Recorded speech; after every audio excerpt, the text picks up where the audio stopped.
Kia ora and welcome to another Mac Tips and Tricks. Today I'm going to be showing you how to use photos on the iPad. What I've got here is I've got a recording, so I'm going to press play and you'll see all the different stuff that I did through my iPad. Alright, so as you can see, I downloaded a photo off the internet of a clock with no hands.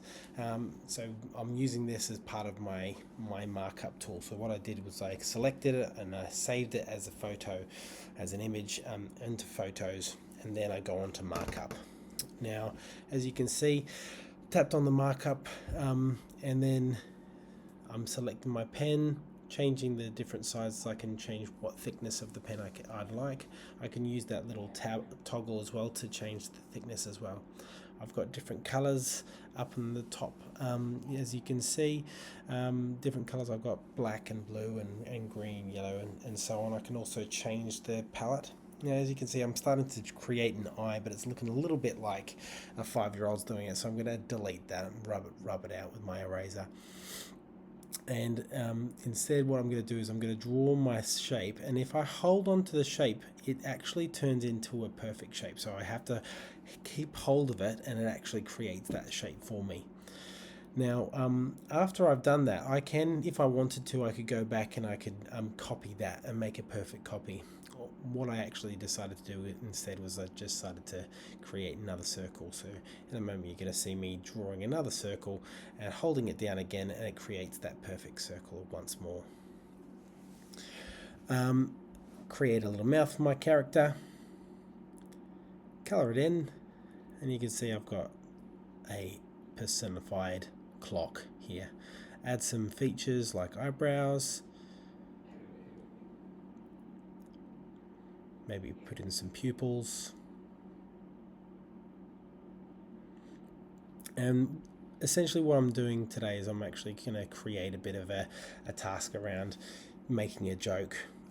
So I need a speech bubble.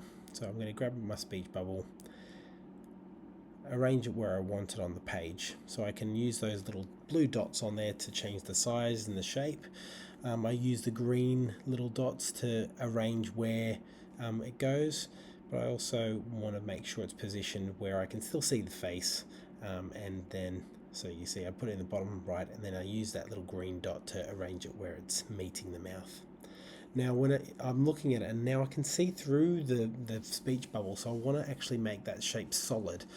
I won't find it in this section, which is from the plus, so instead, as you can see next to the behind button, the go back button, there's actually some shape, so I'm going to click on that and then change it to a solid shape. At the moment it's black though, and I don't want black, I want it to be white, so I then have to change the color. So I go up to the multicolored dot there and I click it onto white, and it's changed it to white for me. So now that I've done that, I can start thinking about what I want to do next. I actually tried to see if I could have an outline as well, but it wouldn't work the way I wanted it to, so I'm just going to have it nice and solid and white. Then what I need to do is I need to add text, so I press plus button again up the top, and then I'm going to be able to add in text for what I'd like. Now, I was talking to my wife and I was like, what kind of joke should I do for a clock? And then so I thought, okay, well actually let's match the picture. So I said, what do you call a clock with no hands? And what I'm actually going to do is I'm going to leave that joke open for you to have a think for yourself. So this is the kind of task that you can do with all kinds of different kids. It's quite a fun, easy task. It shouldn't take most kids very long to edit and to create. It's a nice, quick writing task. It's also a creative drawing task, and it's something that's quite straightforward and easy for the kids to have a go at. So have a go at it today. See if you can get the kids to create their own knock-knock jokes or whatever. Could even create characters using your personification of different images that they can take in the classroom. Have a go, have a play, and see what you can come up with. Thanks for watching another Mac Tips and Tricks. We'll see you next time.